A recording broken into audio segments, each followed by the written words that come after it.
dapat maalala ng Pilipino ang kanyang sariling halaga. Kung minsan kasi tayo, sinasabi natin, hindi, mas maganda, important yan. Mas magaling yung mga... matagal nang hindi totoo yun.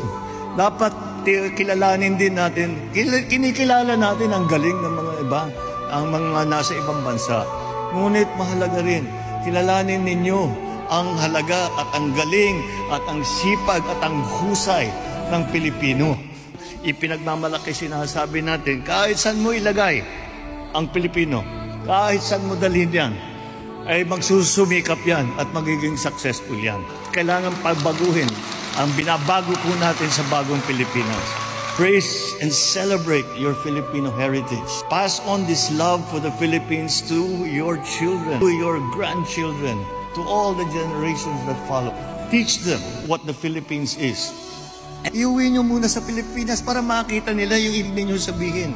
Hindi lamang sa territorial integrity, kundi maging sa kapayapaan ng mga Pilipino, kabilang ang kanilang fundamental right na mabuhay ng mapayapa at malaya, walang takot sa anumang karahasan at pagbabanta. Dahil dito binigyan din ng Pangulo ang pangangailangang mapalakas ang maritime security and domain awareness para komprehensibong matalakay ang mga issue na may epekto sa pambansang seguridad, soberenya, karapatan at maritime jurisdiction sa maritime zones. Sa ilalim ng dating EO number 57 series of 2011, ang National Coast Watch Council o NCWC ay ginawa na ngayong National Maritime Council. Magsisilbing chairperson ng National Maritime Council ang Executive Secretary, habang mga miyembro naman ang mga kalihim ng Department of National Defense, National Security Advisor, Department of Agriculture, Department of Energy, Department of Environment and Natural Resources, DFA, the Department of Finance, DILG, Department of Justice, Department of Transportation, Solicitor General at Director General ng National Intelligence Coordinating Agency o NICA. Ang konseho ang papalit sa dating NCWC bilang central body in charge sa pagbuo ng mga patakaran at estratehiya para matiyak ang nagkakaisa, coordinated at epektibong governance framework para sa maritime security at domain awareness ng bansa. Ang dating NCWC Secretariat ay pangangalanan ngayong Presidential Office for Maritime Concerns o PM o POMC na siyang magbibigay ng technical services sa Council at makikipag-coordinate sa National Maritime Center sa pamamagitan ng Philippine Coast Guard kaugnay ng pagpapatupad ng kautosang ito.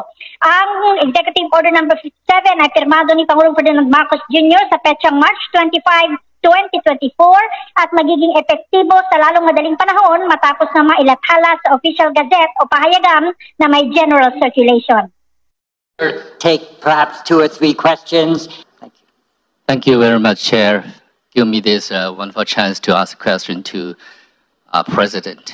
President, in the eyes of the international community, some of your Philippines behavior in recent times, it now sounds like you really consider other parties' comfort level, and there is a risk of ruining the regional long-earned, long-lasting peace since the end of the, colonialist history. What's your comments on that?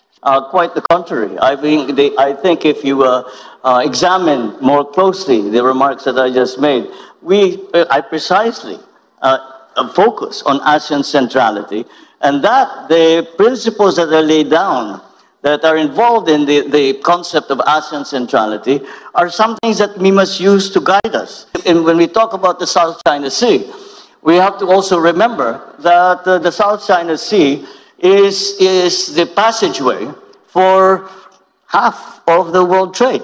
And therefore, the peace and stability of the South China Sea and the freedom of navigation of the South China Sea is a world issue.